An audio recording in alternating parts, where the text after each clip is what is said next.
Hello everybody, this is Mika. This is Paul. Welcome to Swahili Nation Podcast. Naam, hii ndo sehemu pekee kabisa ambayo unapata kila kitu ambacho kinahusu bara la Afrika. Bwana, you're not ready for this, my brother. You're not ready for this, Tanzania. Africa is ready. Hichi ni kitu ambacho hujawahi kutegemea. Kitu ambacho hakijawahi kutokea. East Africa, West, North to South hajawahi kutokea. Unajua bwana Paul, watu wamekuwa wanatutaka kwa muda sana kufanya hii session kwa Kiswahili. Sasa wa Tanzania wako wanalalamika sana. Tunatumia Kiingereza sana. Exactly. Nao tunatumia lugha ya Kiswahili. Wakati umefika sasa. This is the time. You stay right there, don't go nowhere, don't right? Go nowhere. Huu ni wakati ambapo Afrika inakwenda kubadilisha.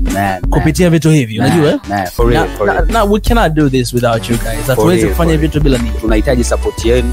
Tu support kwa aina yote ile. Hata kama ni kusubscribe channel yetu, kulike, kushare ujumbe, kwa sababu tunahitaji kila mtu apate ujumbe. Welcome to Swahili Nation. Thank you so much. Out of here.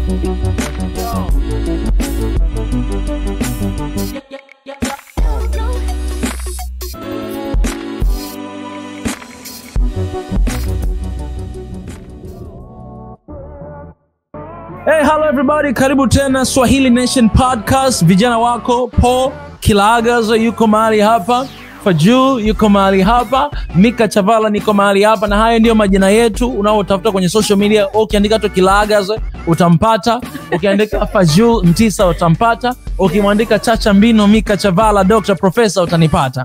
Leo tunaendelea na uongo wa pili. Kumbuka title yetu ni mauongo matatu makubwa manene tunayoamini juu ya nini? Afrika. Juu ya Afrika. Na leo tunaenda uongo wa pili kabisa ambao ni mbaya. Mkubwa mnene ambao haustahili na upaswi kuamini. Jamani, mpo tayari? Tupo tayari. Mpo tayari? Tupo tayari. Okay, uongo wa pili ni kwamba wanasema, uongo wa kwanza tulisema wanasema there's developed country na pia developing country. Tukasema developed country hakuna. Sisi sote ni developing country. Yeah. Kama unataka kujua sana na hujaangalia, nenda kaangalia episode iliyopita. Sitakwambia sasa hivi. Uongo wa pili wanasema kuna first world countries, second world countries and third world countries or last world countries. Guess who is the third world countries? Africa. Africa. Again, yani kuna zile dunia ya kwanza. Hivi Faju nikwambie, wewe mtu anakuambia kwamba hapa duniani kuna dunia ya kwanza, kuna nchi za dunia ya kwanza na dunia ya tatu. Utataka kwenda wapi? Utaka kwenda kwa dunia ya tatu? Bwana, niko dunia nte. Na wewe umezaliwa dunia ya tatu, nahisi kama mimi na bahati mbaya. Unajua nasikia watu wanasema sisi wa Afrika tumelaaniwa. Tumelaaniwa Afrika, tunakaa kwenye dunia ya tatu. Watu wanaamini hivyo kabisa kama Afrika tumelaaniwa, nasema huu masikini jamani, sisi tuna dunia ya tatu. Watu wetu sasa hayo mambo hadi tunafundishwa na sisi wenyewe, watu wanataka kwenda dunia ya kwanza. Na ninachosema ni hiki, hakuna cha dunia ya kwanza, dunia ya pili, dunia ya tatu. Ukikumbuka uongo wetu ule wa kwanza, mauongo makubwa matatu manene kuhusu Afrika, utaamini kwamba hakuna hiyo kitu.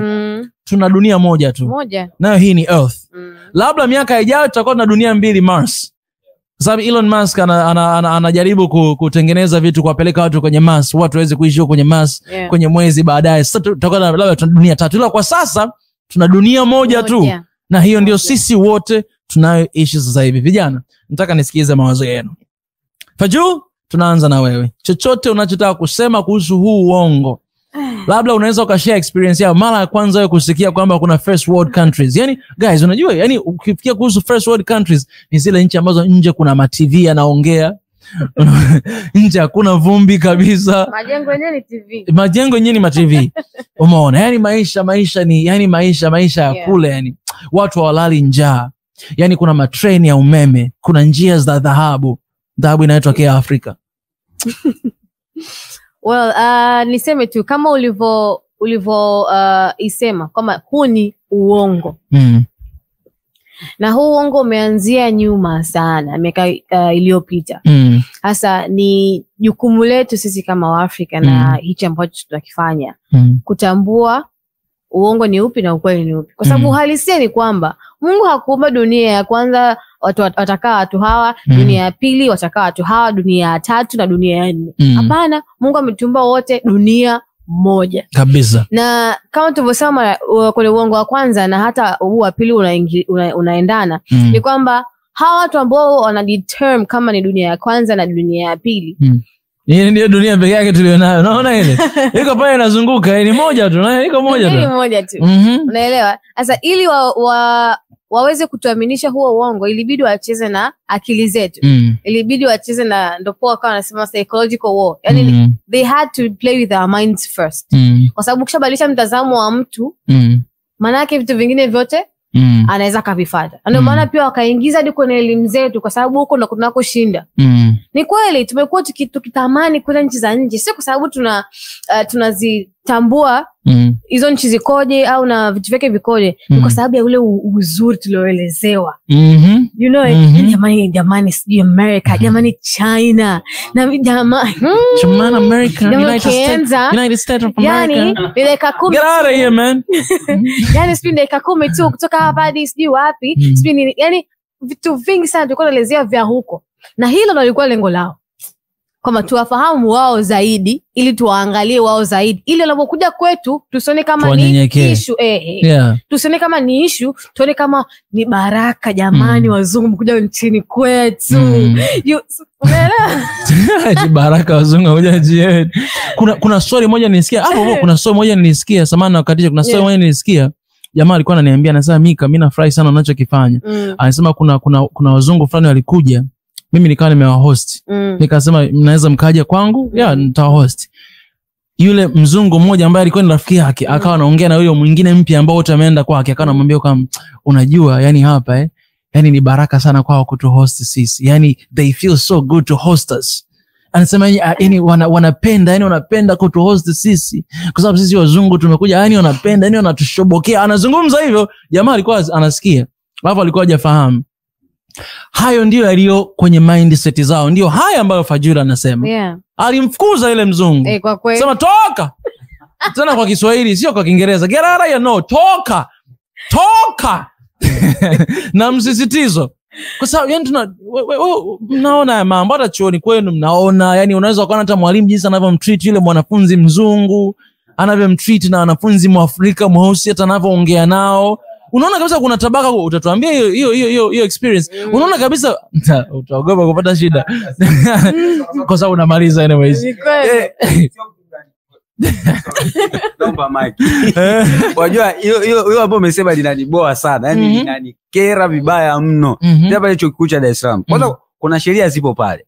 Ukiingia pale chuoni kuna sheria ambazo zipo, namna ya mavazi, unatakiwa uvae vipi. Mwanafunzi ukiingia pale, trust me, ukiingia chuo kikuu cha Dar es Salaam umevaa kofia, lazima utanyang'anywa kofia yako. Ila mzungu baba hanyang'anywa. Atanyang'anywaje sasa? Kweli? Mpaka darasani anaingia nayo. Haya mambo yapo kweli? Anaingia nayo kabisa mpaka darasani amevaa. Sasa nikafikia kwa hizi sheria zipo kwa ajili ya sisi watu weusi. Ila hawa international, kwa sababu mimi ninachokijua kama kuna mwanafunzi ambaye amepata labda maybe scholarship ameenda Marekani, maana yake sheria atakazozikuta kule I believe lazima uobey. Lazima, haijalishi wewe ni foreigner, nimetokea huko ndugu yangu, sijui wewe mbona unaongea kama mimi sijui yani silipo huko, umetoka Iringa kama kaka yangu hapa, utaobey, lazima obey. Lakini sisi kwetu hiyo kitu ni tofauti. Getini, yani uje umevaa crazy jeans uruhusiwi, lakini mzungu anapita nayo hadi vikuku. Mwanaume ukivaa kikuku, ukivaa kikuku chuoni umeenda nacho, I believe lazima uongozi utakushikilia. Mimi nataka nikupe experience. Nilikuja pale chuoni kwako mimi. Nilikuja wakati kimeingia nafuatilia yale mambo. Nilikuja nimevaa jeans yangu, ripped jeans. Unajua sina hili na lile, nimekuja mlinzi anilisimamisha. Akasema uruhusiwi kuingia ndani na hii jeans, simama.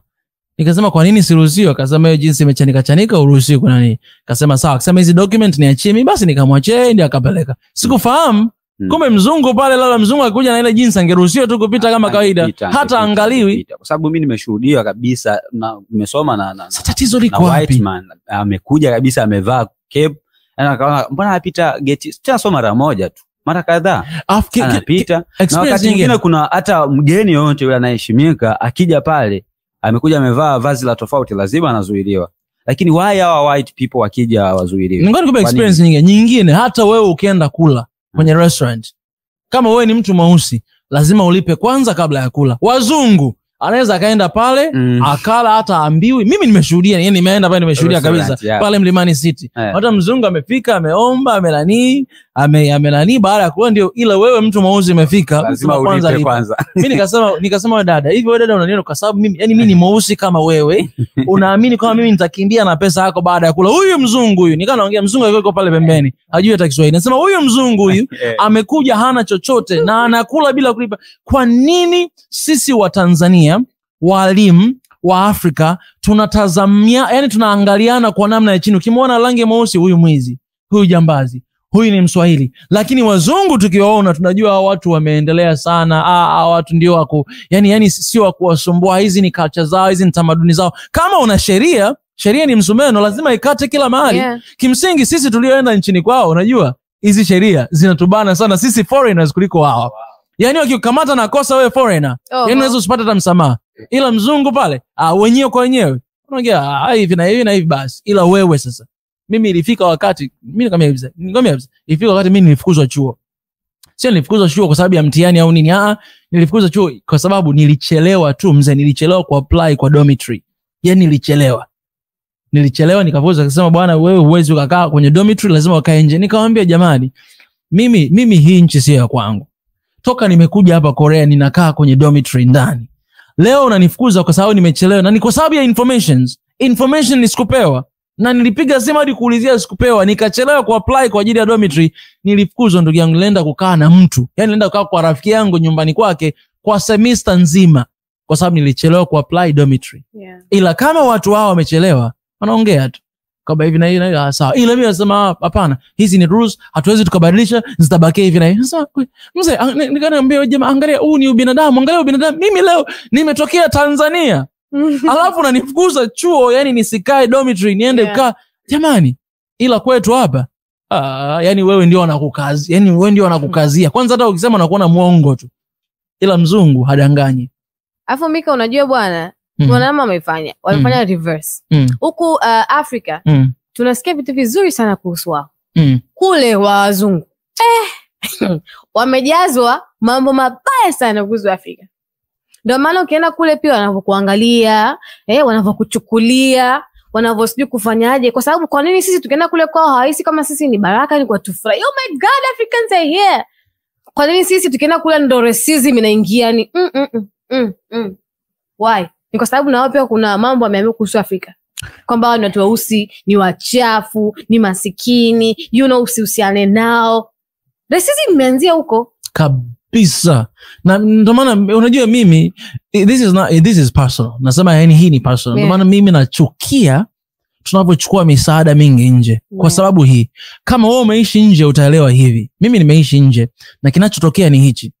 Unajua wale jamaa wanatuangalia vibaya kwa sababu wakikuona tu wanajua kwamba ninyi ndio ambao mnachukua fedha zetu. Kuna watu wanafikiria hivyo. Ninyi ndio ambao tunawasaidia. Yaani ukikuona tu kule sema ninyi ndio ambao mnachukua pesa zetu. Kwa sababu kule kuna watu wanahangaika, lakini wale jamaa wanasaidia kwa interest zao. Kuna watu ambao hawakubali ile misaada inayokuja Afrika. Kuna watu wa nchi hizo hawakubali, hawataki. Kwa kisha kuona wana ile resentment. Kwa mfano, mimi ilikuwa inabidi wakati mwingine hata tuseme kwamba mimi scholarship nilipewa na nchi yao wenyewe. Walikuwa na nchi yao, walikuwa wananilipia kila kitu. Tulikuwa tusemi kwa watu wengine. Yaani nasema tu nimepata scholarship katika nchi yangu. Kwa sababu ukiwaambia wenyewe wanalipa hela nyingi sana kuingia chuo, wengine wamekatalia hata kupewa scholarship. Wewe uko pale nchini kwao, umepewa scholarship, unalipwa na unalipwa kila mwezi, unalipwa fedha.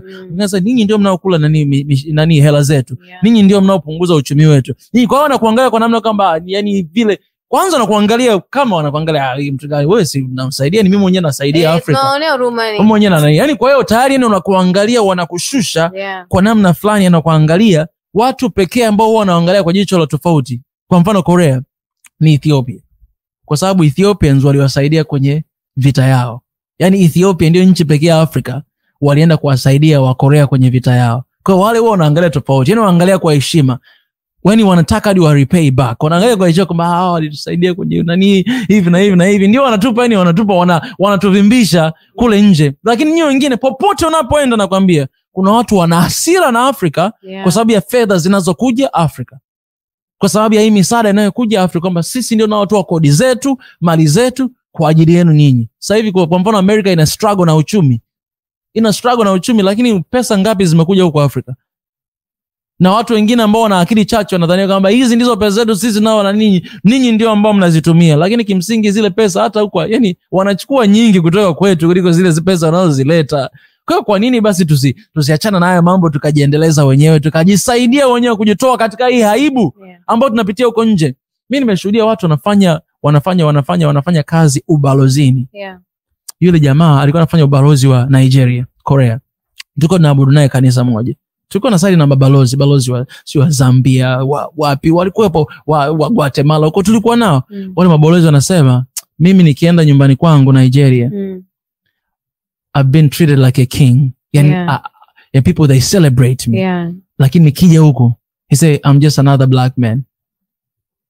Yani hamna, yani hata kama wewe ni balozi moja mweusi au ndio wale. Yani hakuna tofauti. Kwa unachosema ni sahihi kabisa. Na hii ni kwa sababu ya hizi notions za first world country, second world country, third world country. Wa Tanzania naomba tubadilike.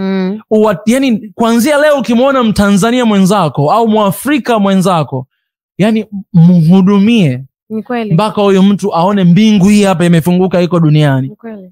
Ukiona wazungu wahudumie ndio. Lakini usiwashobokee. Na ushobokea kwani wewe umeshindwa na nini? Yani unaona ngozi nyeupe unashobokea, na kuna wale wengine ambao ndio wanajichubua, wanajibadilisha, nataka unashobokea nini? Unashobokea mpaka rangi. Wewe rangi yako nzuri. Angalia rangi yangu mimi hapa. Yes. Angalia rangi yangu mimi hapa.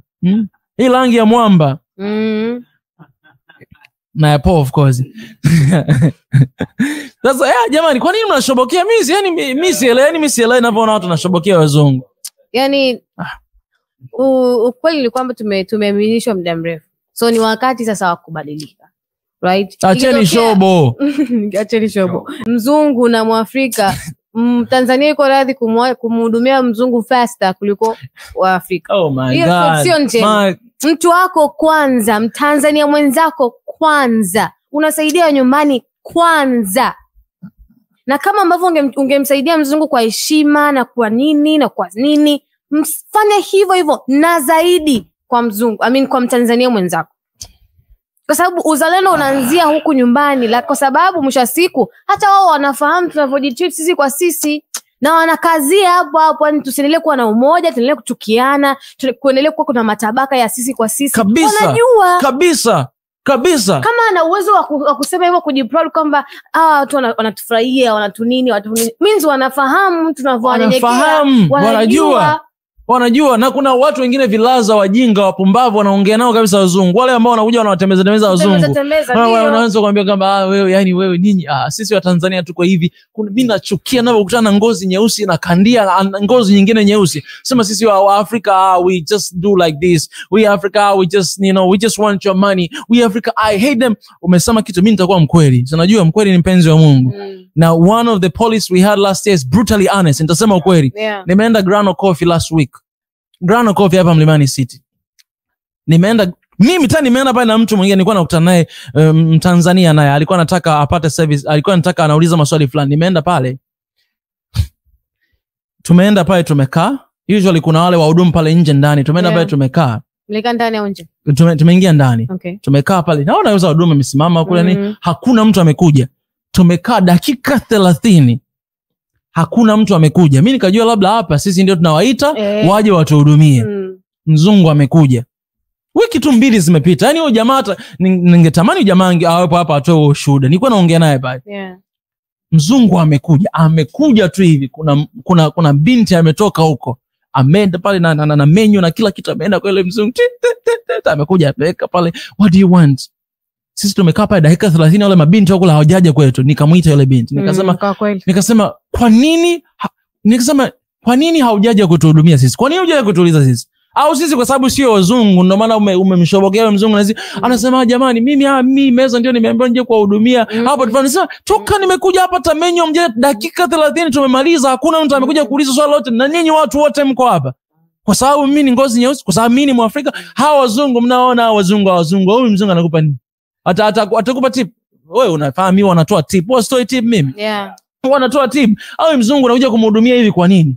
Sasa sisi tuko hapa, kuna wazungu wengi wapo hapa wamehudumiwa, huyu mwingine amekuja amekuja. Sisi hao wazungu anakuja wanaonekana tu anakuja anafunguliwa hadi mlango. Wewe Mwafrika umeingia hapa mlimani na ndo maana huwa siendi kabisa. Unajua mikofi yangu wanaenda wapi? Huwa naenda. Lazima niseme kwa sababu hivi ni vitu ambavyo vinatokea, sio hapo tu. Utaenda maeneo mengi, utaenda sio kwenye movies, sio utaenda wapi, ni hivyo. Ni wa Tanzania, acheni ulimbukeni nyinyi wa Tanzania. Ulimbukeni ambao tunalimbukia watu ukienda kuishi nchini kwao. Mimi natamani hao Tanzania kidogo waende. Alafu warudi ndio useme uone. Yani wewe unatembea watu wanatema mate.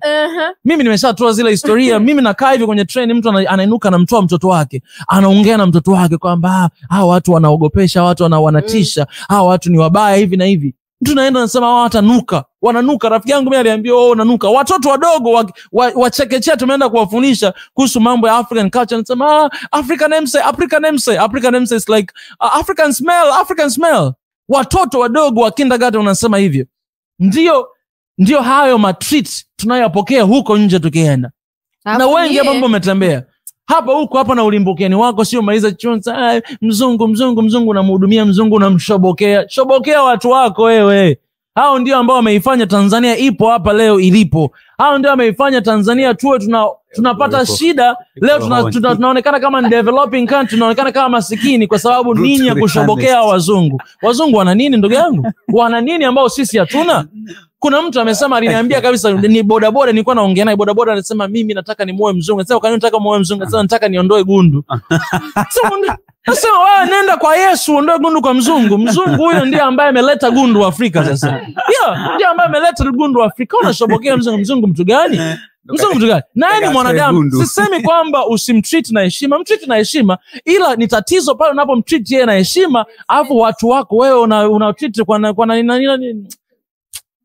Anyways.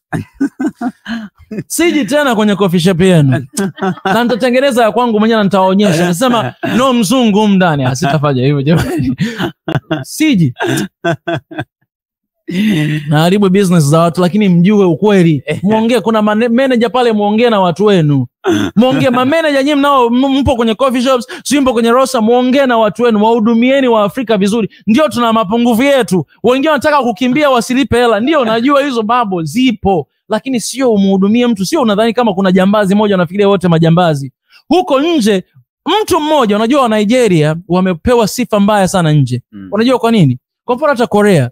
Leo Nigeria na passport yake Mwafrika anasimamishwa airport, anakaguliwa, anapelekwa kwenye chumba cha inspection. Nimeshuhudia my best friend ni Nigeria anafanya hivyo. Unajua kwa nini? Kwa sababu ya Boko Haram. Wanafanya hivyo kwa sababu ya zile stereotype, au mtu mmoja ameharibu huko, wanasema wa Nigeria wote wako hivyo, wanasema wa Afrika wote wako hivyo. Leo hapa tupo hapa na nini, tukiona wazungu, wakati mwingine hata simu zako zimeibiwa, wa suspect hata wazungu, kumbe hao ndio wameiba. Sasa wanakuja hapa na kila kitu.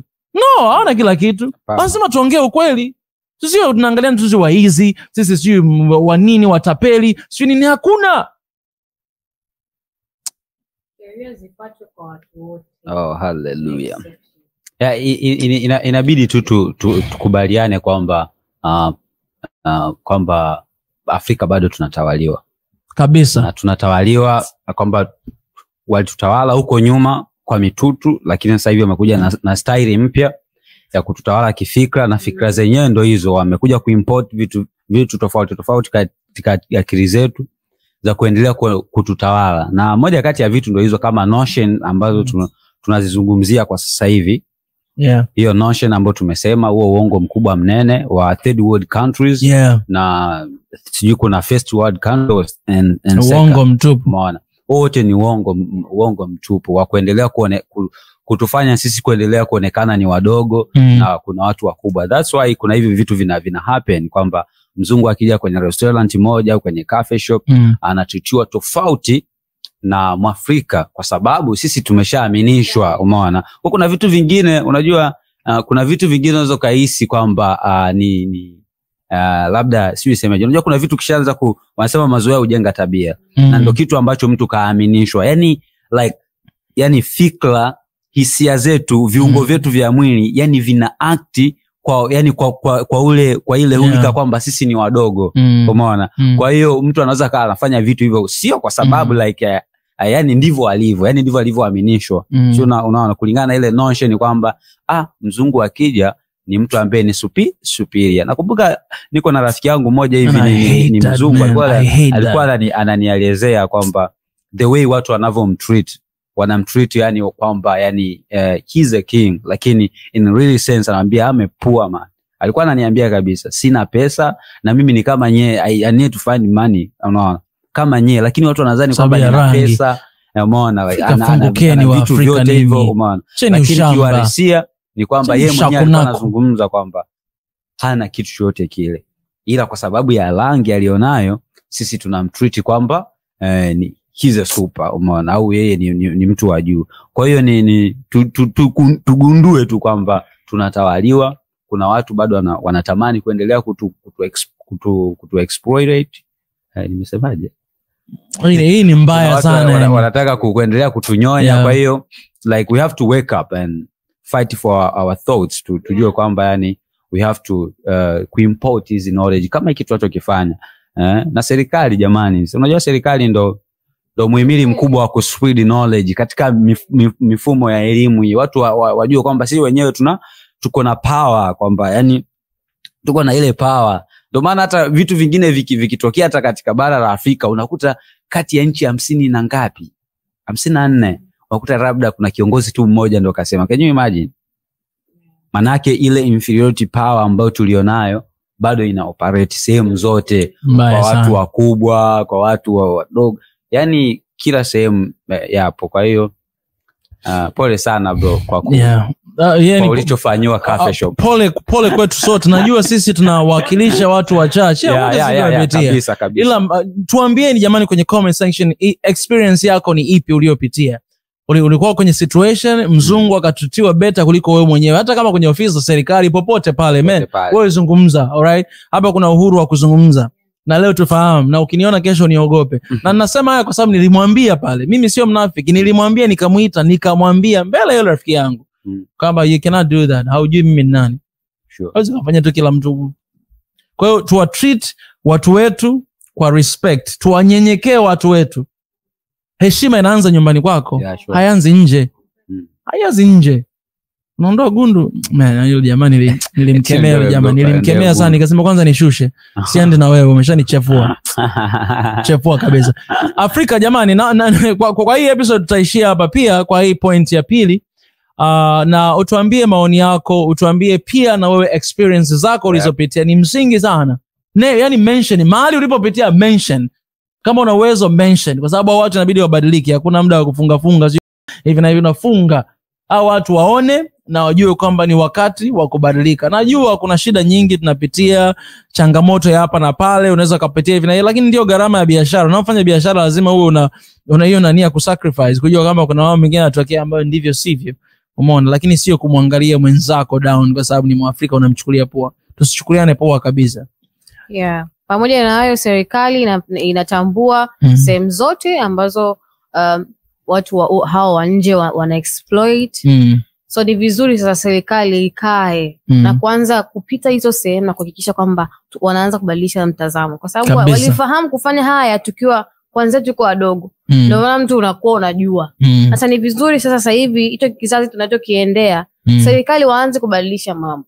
Kabisa. Right? Waanze kubadilisha, wapite huko, kama ni mashuleni wapite, kama ni kwenye ofisi wapite, kama ni kwenye mahospitalini wapite kokote, kubadilisha hizo notion, ili watoto wanapoanza kufundishwa wakiwa wadogo wanakuwa na kuitambua Afrika, kwa sababu hao ndio taifa la kesho. Wazazi wetu wameshapita. Hata akisimama sasa hivi kinyume yake vizazi na mababu wanaweza kawa kinyume naye, lakini sisi sasa hivi tuna uwezo. Kwa ni vizuri na watoto wetu wanapokuja waingie kwenye dunia inayotambua Afrika, uzuri wa Afrika, nguvu ya Afrika na umoja wa Afrika. Isiyo jambo la ajabu mtu kwenda Kenya for fun na vitu kama hivyo, kwenda Congo, Botswana, vitu kama hivyo, right? Kwa sababu tunatambua uzuri wa sisi wa Afrika. Na tukishaanza kujumuika watatambua. Watajua. Na kuleta uzungu hapa. Exactly. So ni vizuri tupendane sisi kwa sisi kwanza na tusonge mbele kwa pamoja. Kabisa. Hiyo ni notion nzuri ya kumaliza. Ndugu zetu, tunatuma love na salamu za upendo wa kila mmoja. Kama kuna yote aliyekwazika, ujue tunahitaji kubadilika na hakuna anayeomba msamaha. Babadilika. Anayekwazika ni kwa sababu vitu hivi pia wanavifanya. Kwa hiyo badilika na acha kushobokea watu wengine na wengine unawaangalia chini. Yani ni mbaya kabisa, mbaya. Ni ukweli mtamu mchungu. Mpokea, umeze, tafakari, chukua hatua. Until next time, SWAHILI Nation Podcast. Hey, we love you guys. Hey. Welcome to SWAHILI Nation Podcast.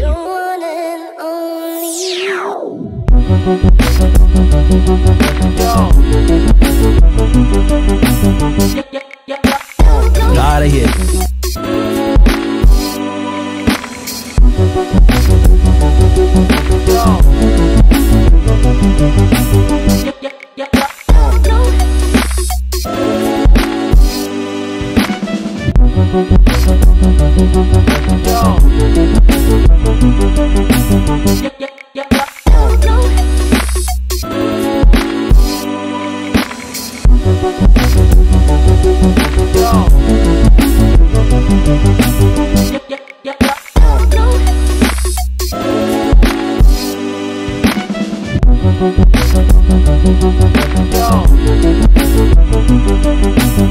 Yeah.